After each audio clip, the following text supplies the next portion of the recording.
자, 우리가 보는 것은 요한복음 20장입니다.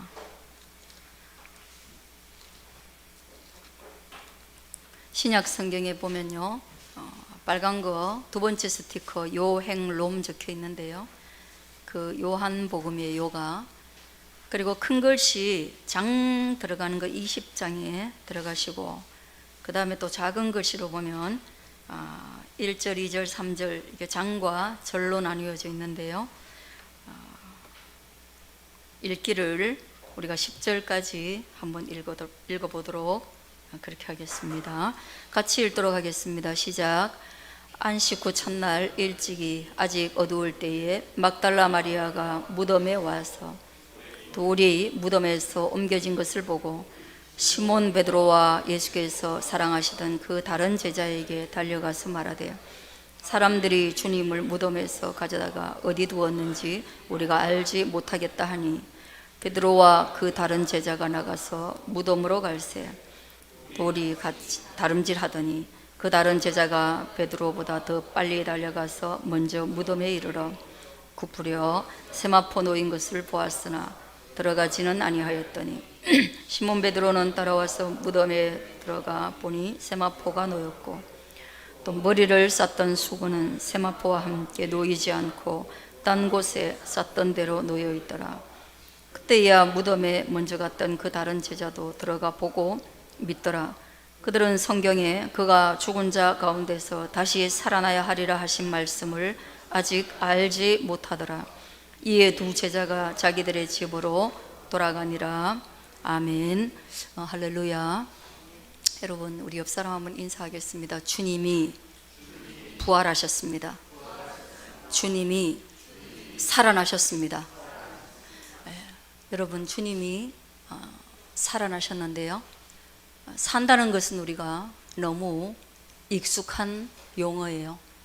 그러나 여러분, 익숙하지 않은 한 용어를 여러분에게 소개하는데, 그것은 죽었다가 사는 겁니다. 여러분, 죽었다가 산 자는 이 세상에 아무도 없습니다. 그래서 여러분은 아는지 모르겠지만 이 세상에 아주 많은 종교 중에 죽음에 대한 그리고 삶에 대한 이야기는 많지만 죽었다가 살아난 이야기가 결코 없습니다.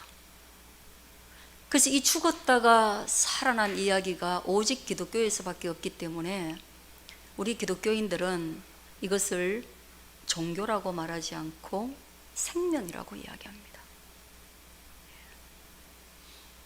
기독교는 종교가 아닌 것이죠.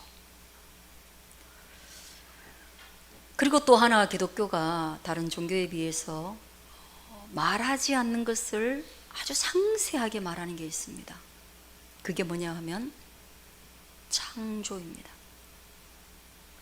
창세기 1장과 2장에 거쳐서 아주 세밀하게 이 세상이 어떻게 만들어지고 인간이 어떻게 만들어졌는가, 그 이야기를 아주 상세하게 다루고 있어요.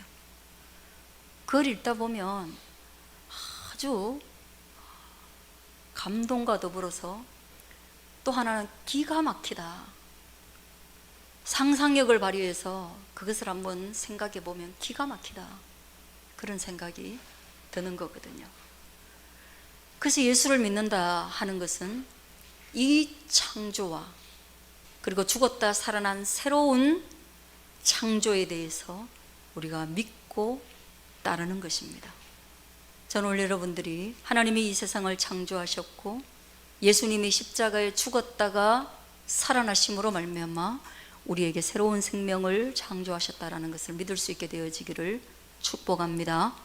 그러면 이토록 아름다운 세상을 창조하시고 이토록 새로운 생명을 우리에게 주셨는데 우리의 인생은 과연 지금 어디에 있는가?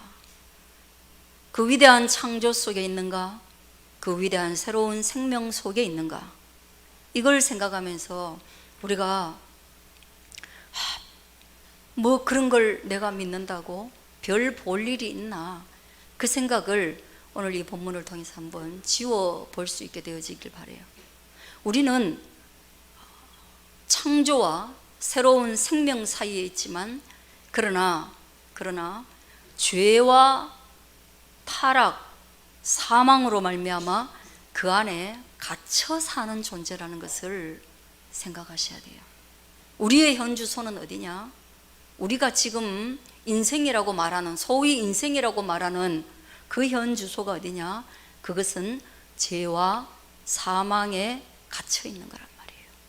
죄와 사망에 갇혀 있어요. 그래서 여러분 오늘 여기 오실 때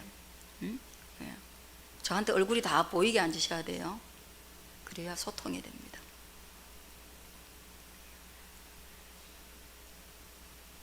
예지가 일로 조금 더 붙으세요. 그렇죠. 예. 자 보세요, 여러분. 여러분 올라오실 때, 교회 올라오실 때, 여러분의 이 교회에 올 때 생명의 자리에 온다, 기쁨의 자리에 온다, 행복의 자리에 온다, 뭐 그런 생각을 하고 오시나요? 아니요, 지난주처럼 그냥 이번 주도 오셨을 거예요. 별 생각 안 하고. 그렇지만 여러분 집에서 살 때는 사는 게 힘들다, 즐겁다, 이 둘 중에 어떤 걸 더 많이 생각하겠어요? 사는 것은 힘들다, 그거 훨씬 더 많이 생각합니다. 누구라도. 저 지난주에 언뜻 스쳐 지나간 그 대화에서 저보고 그래요. 이 자리에 우리가 다 있지만 목사님을 제외하고는 한 번쯤 다 자살을 생각해 보지 않았겠느냐, 그런 얘기를 하더라고요. 그건 스쳐가는 말이었지만 저는 내가 자살을 한 번쯤이라도 생각해 봤는가, 생각하지 않았는가를 아주 골똘히 생각해 봤습니다. 제가 너무 어려서부터 예수님을 믿었기 때문에 자살은 절대 일어날 수 없는, 그리스도인에게 자살은 결코 허용되지 않는 행동이다. 그게 아주 머리와 마음속에 그리고 믿음에 박혀 있어요. 그렇기 때문에 내가 자살하고 싶다, 그 생각은 안 했다는 결론을 얻었습니다. 몇 번을 생각했어요. 화장실에서도 생각해보고 걷다가도 생각해봤어요. 예, 저는 자살에 대해서 생각해보지 않았습니다. 내 인생을 놓고 노골적으로 자살을 생각 안 해봤습니다. 그러나 우회로 생각해 본 적이 많았어요. 우회해서. 자살을 할 때 목을 매서 죽으면 덜 아플까? 약을 먹고 죽으면 덜 아플까? 아니면 또 떨어져서 죽으면 물이 덜 아플까? 건물이 덜 아플까? 그리고 높은 데서 떨어지면 떨어지는 중에 혼절해서 고통을 느끼지 않을까? 그래서 제가 그거 순서를 조금 정해놓은 게 있어요. 저는 물보다는 높은 데서 떨어지는 게 좋겠다. 중간에 기절하고 나니까. 근데 물은 제가 물을 워낙 싫어해서 숨 못 쉬는 걸 생각하니까, 죽으러 갔는데 숨 못 쉬는 걸 생각하니까 절대로 못 하겠는 거예요. 숨을 안 쉬어야 죽거든요. 여러분 알아요? 숨을 안 쉬는 사람 죽는 거예요. 근데 내가 숨 못 쉬고 답답할 걸 생각하니까 나 물은 나하고 안 맞는 것 같은 거예요. 이런 생각을 해봤다는 것은 뭡니까? 산다는 것이 결코 녹록지 않다라는 것을 말하는 거예요. 그렇게 말하는 거예요. 그래서 그 산다는 것 중에 우리는 이런 걸 생각할 수 있습니다. 어려서부터 일어나가지고 공부를 하는 거. 어린아이들의 삶에서 제일 힘든 게 뭡니까? 부모에게 잔소리 듣는 거, 그리고 공부해야 되는 게 제일 힘든 거예요.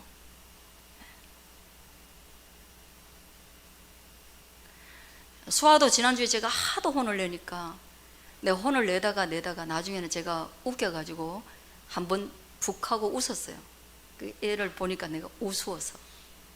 그러니까 그 짧은 순간을 캐치해가지고 저한테 웃은 김에 용서해 주라 이러더라고요. 듣는 게 얼마나 힘들면 기왕 한번 웃은 김에 그냥 다 용서 좀 해주라는 거죠. 그래서 제가 그 말이 더 웃겨가지고 용서해 줬어요. 사는 게 어린아이도 피곤한 거예요. 그러면 야, 나 그거 힘드니? 그러면은 잔소리를 피해서 집을 나가고 그 다음에 공부하라는 선생을 피해서 학교 밖에 아이가 되어보자. 그 인생은 또 편하겠냐고요? 그 인생은 편하겠냐고요? 쉽지 않죠. 선택은 거의 두 개로 나타나잖아요. 그럼 대학, 야, 나 공부에 적성도 안 맞는데 대학 가서 돈 그렇게 쏟아붓고 다음에 보장되냐? 난 그럼 대학 안 갈란다. 하나는 대학 가고 하나는 대학 안 가. 대학 간 사람은 대학 가서 힘들다 그러고, 대학 안 간 사람은 대학 안 가서 힘들다 그래요. 그 다음 선택이 뭡니까? 인생 몇 개 없습니다. 결혼입니다. 결혼을 선택했어요. 결혼하면 다 될 줄 알았죠. 여러분들이 만나는 그 사람은 다 신데렐라와 같고 백마탄 왕자와 같은지 모르겠습니다만은 가끔 결혼은 인생의 무덤이라 이야기합니다. 그리고 가끔 결혼이 인생의 무덤이 아니라 모두가 다 결혼은 무덤의 요소가 너무 많다는 걸 다 압니다. 그러면 좋아요. 여러분, 결혼이 어려우니 이혼하십시오. 지금 아직도 이혼하지 않은 분이 있다면 결혼이 힘드실 때 그냥 이혼하십시오. 그러면 행복이 이혼의 문 앞에서 기다리고 있느냐? 그렇지 않다는 거예요. 이혼하고 나면 외로움과 소외와 고독과 생존에 대한 불안과 결혼 때는 보이지 않던 수많은 난제들이 보이기 시작합니다. 아, 이것도 아니네 하고 재혼합니다. 너무 외로워서 못 살겠다 하고 재혼합니다. 재혼하고 나니까 뭐예요? 첫 결혼보다 이혼보다 더 힘든 게 있어요. 뭐냐? 눈치를 봐서 하지 않아야 될 게 너무 많아요. 사람이 끊임없이 눈치가 발전하고요, 자녀들도 눈치가 발전하고요, 이 자녀에게 해주려고 하면 저 자녀가 어렵고요. 그래서 그 결혼이 또 깨지는 것을 우리가 얼마 전에 참 가까운 사람 중에도 봤는데, 그 재혼이 정말 잘못된 선택이었다. 새로 만나게 된 새로운 아이들이나 내 아이나 화합이 안 되는 거예요. 화합이. 적성을 따라서 투자해주고 싶어도 그게 안 되는 거예요. 여러 감정적 요소 때문에. 그래서 너무 힘든 거예요. 너무 힘든 거예요.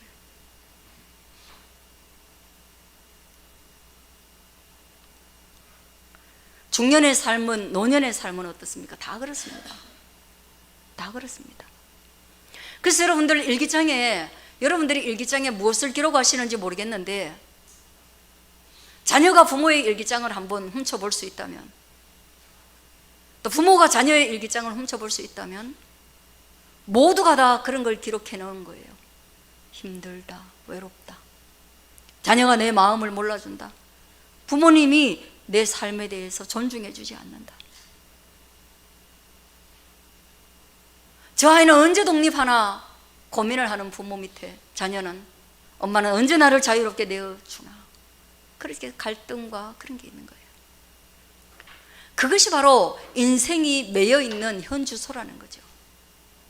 그리고 그렇게 될 수밖에 없는 것은 성경이 죄의 삭은 사망이기 때문에 그렇습니다. 누가 죄를 지었느냐? 예, 아담이 죄를 지었고 아담의 모든 후손들은 그 죄로부터 자유하지 않습니다. 여러분 중에 죄 없는 자는 한번 손을 들어 보실 수 있겠어요? 누가 죄 없겠습니까? 죄 있습니다.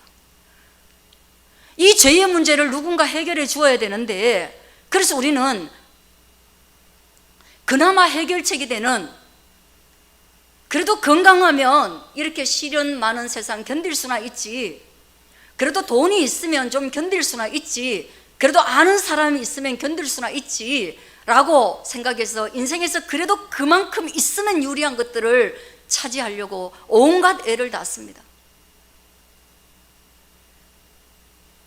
그래서 청춘과 노동을 바꾸기도 하고 돈과 정직을 바꾸기도 합니다. 바꿔버립니다.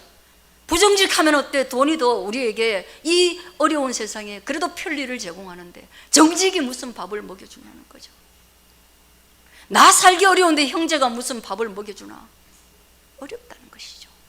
다 바꿔버립니다.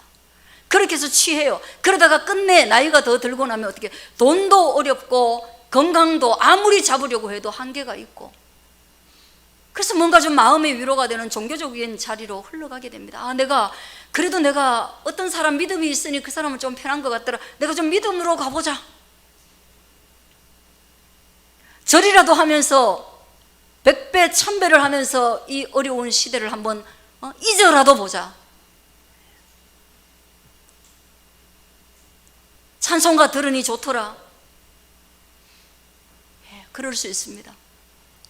그러나 종교조차도, 모든 종교가 자유와 평화를 원하지만, 그리고 약속하지만, 그러나 모두가 다 자유와 평강 중에 죽음 앞에서는 다 포기할 수밖에 없는 것이 종교의 한계요, 철학의 한계입니다. 누가 죽음을 극복할 수 있냐 말이죠.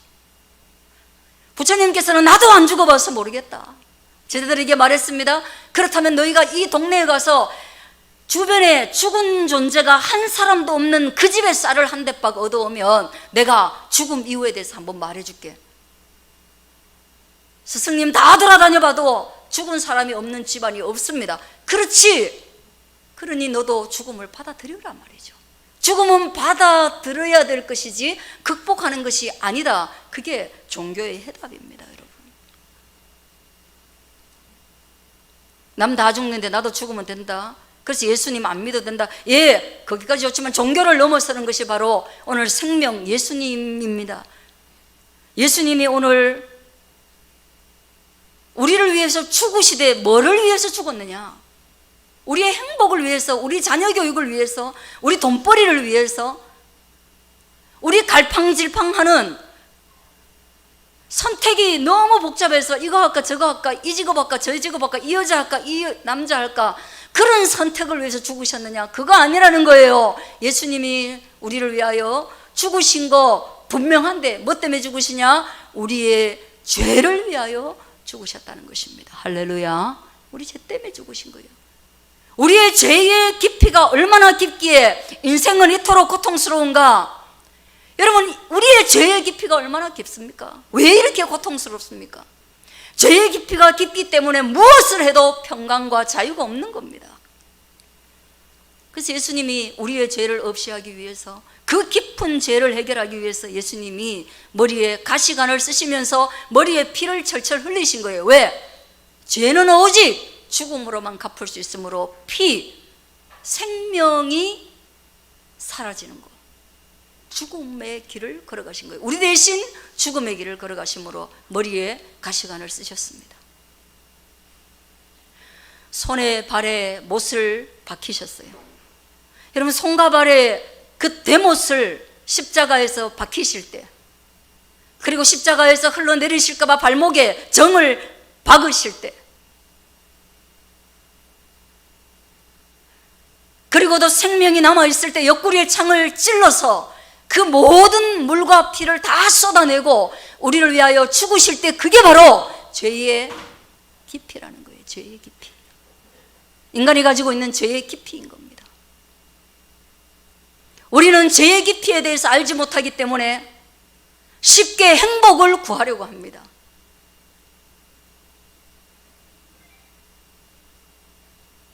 행복은 그렇게 간단하지 않습니다.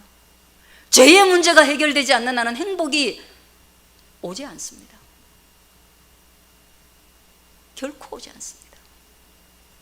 그러므로 이 땅에서 여러분 작은 행복을 구하시려 하거든 여러분의 가정 속에 아무리 좋은 것이 보여도 그것이 죄이거든 하지 마십시오. 그러면 적어도 큰 불행에 빠지지 않는 소소하고 작은 행복을 누릴 수 있다. 이것이 상식입니다. 이것을 믿을 수 있게 되어지길 바랍니다. 이거 상식이에요. 여러분 막 화내고, 여러분 막 신랑이 원하지 않는 거 해버리고, 자녀가 원하지 않는 거 하고, 막 나 좋은 거 다 해버리면 불행해집니다. 그러나 궁극적으로 행복하기 위해서는 뭡니까? 그런 소소한 행복이 아니라 궁극적으로 여러분들이 행복하기 위해서는 한번 따라 하시겠습니다. 예수 그리스도를 믿음으로 죄사함 구원에 이르느니라. 예, 이거 외에는 없습니다. 진리가 너희를 자유케 하리라. 모든 사람이 죄를 범하였음에 하나님의 영광에 행복에 도달하지 못하더니 그런즉 누구든지 그리스도 안에 있을 때에만 새로운 피조물이 될 것이다. 누구든지 주의 이름을 부르는 자는 구원을 얻을 것이다. 죄와 허물로 죽었던 너희를 살리셨으니 무엇으로? 십자가로 죄를 죽이시고, 죄가 죽은 것에서 끝나지 않으시고, 오늘 보니까 안식 후 첫날에 아직 어두울 때에 막달라 마리아가 예수님 죽으신 무덤에 들어가서 보니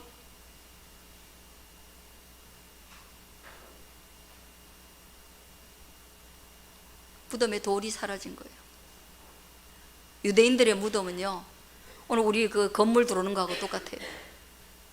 이 안에 들어오면 이제 시체가 쭉 다 같이 이렇게 널려 있는 거예요. 예전에 이집트 영화 여러분들 보듯이.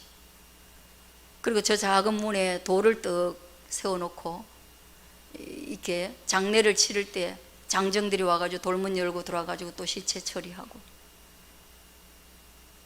부자는 미라로 만들고 가난한 사람들은 그냥 기름을 발라서 그 시체를 처리하는데, 예수님도 죽으셨으니 아직도 한 번도 묻힌 적이 없는 새로운 무덤에 예수님이 들어가셨고, 그리고 그 무덤의 입구에는 돌이 있는데, 예수님이 십자가에 죽으시자마자 모든 제자들이 다 도망가 붙어요. 왜? 예수님 믿으러 왔는데 내 생각하고 다른 거예요. 예수님을 3년간 따라다녔는데, 예수님 따라다니면 내가 세상이 말하는 행복을 얻을 줄 알았어요. 돈도 좀 얻고, 그 다음에 좋은 자리도 좀 얻고, 예수님의 제자의 이름을 팔아가지고 사람들 속에 내가 살아가는데 경쟁력을 좀 가질 줄 알았어요. 교회 다니면 친구도 생기고 지각도 넓어지고 인맥도 생겨가지고 이 세상 가는데 조금의 스펙이 좀 더하여지는 줄 알고 교회에 왔는데 그런 거 하나도 없더라. 왜? 마지막에 예수님이 십자가에 못 박혀가지고 몰골이 처참하게 해서 죽은 거 보니까 이제 큰일 났다. 예수님이 죽었으니 그 다음에 누구 차례겠느냐. 이제 예수를 따라다니는 제자들을 잡아 죽이겠다라는 게 정치의 목적이었어요. 그 사회의 분위기였어요. 그러니까 예수님이 제자를요 다 남자만 뽑았습니다.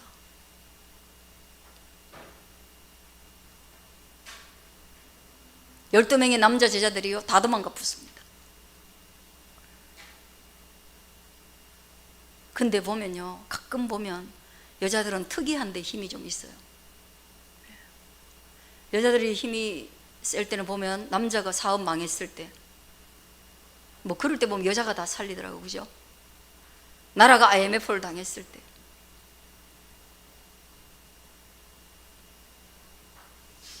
이 여자 3명이요 다 도망갔는데 예수님을 버리지 않고 예수님의 무덤에 예수님께 향유를 부으러.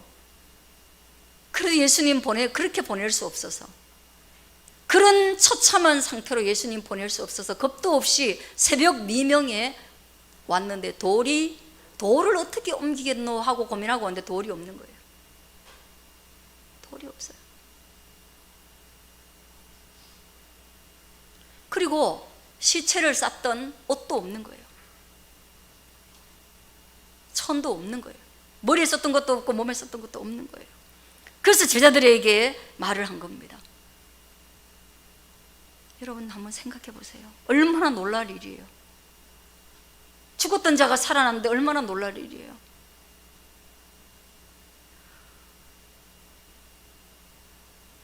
저는 어려서 너무 예수님을 너무 극적으로 예수님을 만났고, 그리고 나는 예수님에 대해서 모든 걸 믿었기 때문에 어렸을 때는요 예수님이 죽었다가 살아나는 거에 대해서 나는 너무 예수님을 크게 믿었기 때문에 이 사실이 가끔 나한테는 별게 아니었어요.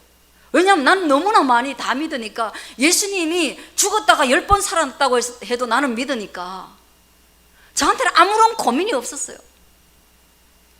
그런데 이제 살아보니까 죽었다가 살아나는 것이, 제 지금 믿음이 없어졌다라는 것이 아니라 이것을 반복하고 해보니까 이게 얼마나 어려운 일이고, 그리고 늙어가지고 주름 하나 없애는 것도 어려운데, 입꼬리도 얼마나 처지는데, 관절도 얼마나 뻐걱뻐걱 소리를 내는데, 흰머리 하나가 지금 지난주에 염색했는데 또 올라왔어요. 오늘 보니까 여러분, 노화와 이 늙음과 이 죽음이라는 것이요, 우리가 아무리 붙잡으려고 해도 안 되는 거예요. 그래서 예수님이 사흘 만에 그냥 깨끗하게 천사와 같은 얼굴로 살아나셨다는 이 사실이 도대체가 제 마음속에 이게 얼마나 디테일하고 구체적으로 믿어지고, 그리고 이 사건은 얼마나 우리에게 위대한 용기를 주는지를 알게 된 겁니다. 그래서 여러분, 오늘 여러분이, 제가 오늘 그쪽 계란 좀 힘든데 안 해도 될 것 같다고 했는데, 권사님 기여히 하셨는데 그런 겁니다. 여러분, 계란 안에 세계와 계란이 깨져가지고 생명체가 나온다는 것은 우리가 그냥 받아들여서 그렇지 놀랄 노자 아니에요. 있을 수 없는 일이 벌어지는 거예요. 죽음의 세계를 깨고 생명이 태어나는 것이 계란이 상징하는 거예요.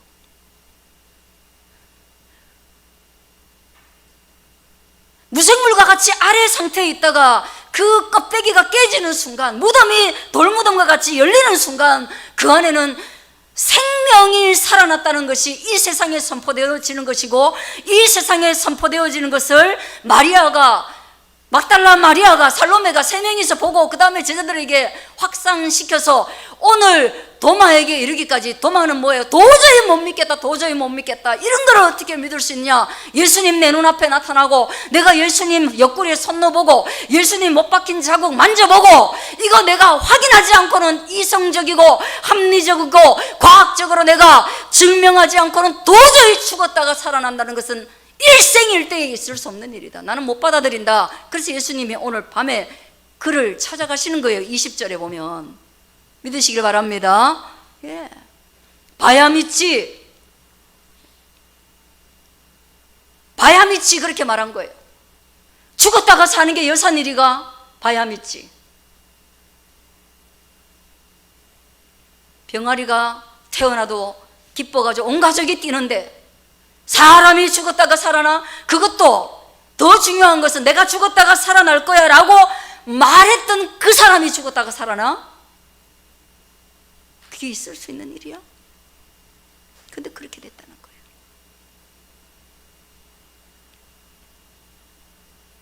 그래서 무덤이 열리고, 그래서 여러분 계란 먹는 거예요. 계란.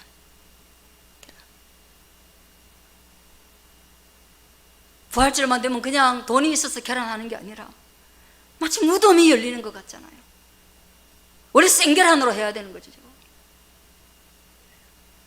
생계란 가지고 있다가 사실은 이 아침에 교회에 우리가 딱 들어오면 오늘 딱 부활의 날이 돼가지고 저기서 알이 까져가지고 뿅아리가 삐약삐약 하고 나와야 사실은 정확한 의도가 있는 거예요. 다음에는 꼭 그렇게 합시다. 예, 저기 부화기 갖다 놓고 날짜 딱 맞춰가지고 부활주일에 우리가 여기 딱 들어오는 순간, 예배당에 딱 들어오면 자들이 알을 막 깨고 거기서 튀어나오는 거예요. 그러면 제가 설교할 필요가 뭐 있어요? 봐라! 이러면 되는 거지. 너희가 죽었다가 살아나는 거, 너희의 고통스러운 인생이 자유와 평강을 누리는 거, 그래서 죄를 멀리하고 살아야 된다는 거 굳이 말해야 알아듣나? 그래서 예수님께서 이 땅에 처음 오셨을 때 하신 말씀은 회개하라, 천국이 가까웠다는 거예요. 그만큼 죄가 깊다. 그 다음 예수님이 부활하시고 난 뒤에 딱 살아나셔서 이 땅에 오셔서 처음 하신 말씀이 20장 20절 우리 같이 한번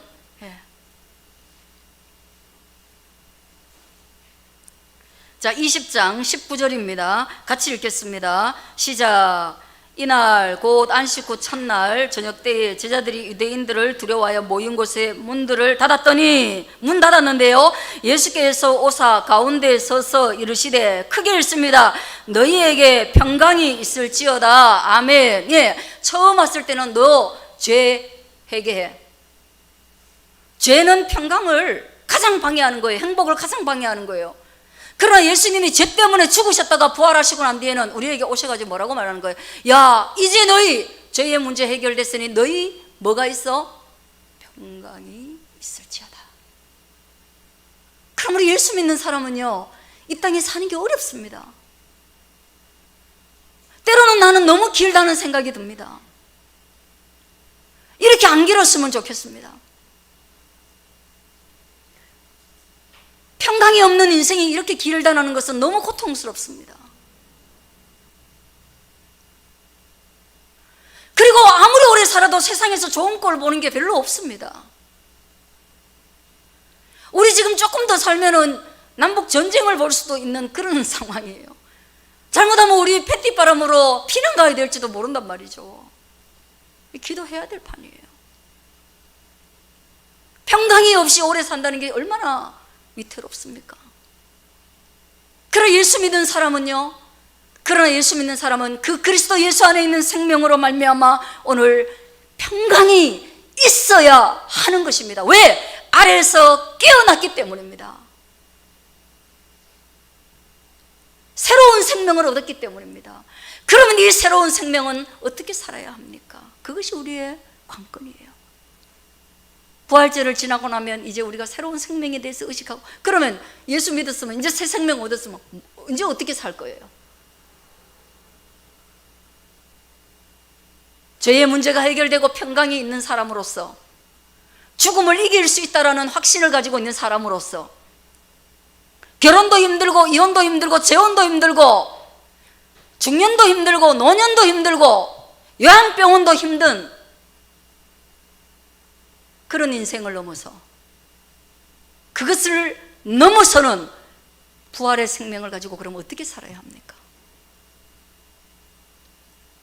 새로운 꿈을 위해서, 그리고 무엇을 위해서 사느냐?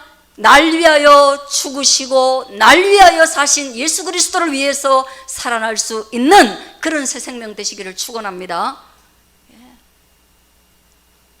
나를 사랑하사 나를 위하여 자기 몸을 버리신 하나님의 아들을 믿는 믿음 안에서 새롭게 사는 것이 바로 우리 인생의 새로운 목적입니다. 그것이 무엇을 위해 사느냐? 그리스도 예수를 위해 사는 겁니다. 삶의 목적입니다. 그럼 이제 어떻게 살아갈 것인가? 그리스도 예수를 위해서 그러면 어떻게 살까? 어떻게 살까? 지지고 볶고 살까? 어떻게 살아야 합니까? 성경이 이르는 말씀대로 살아야 하는 겁니다.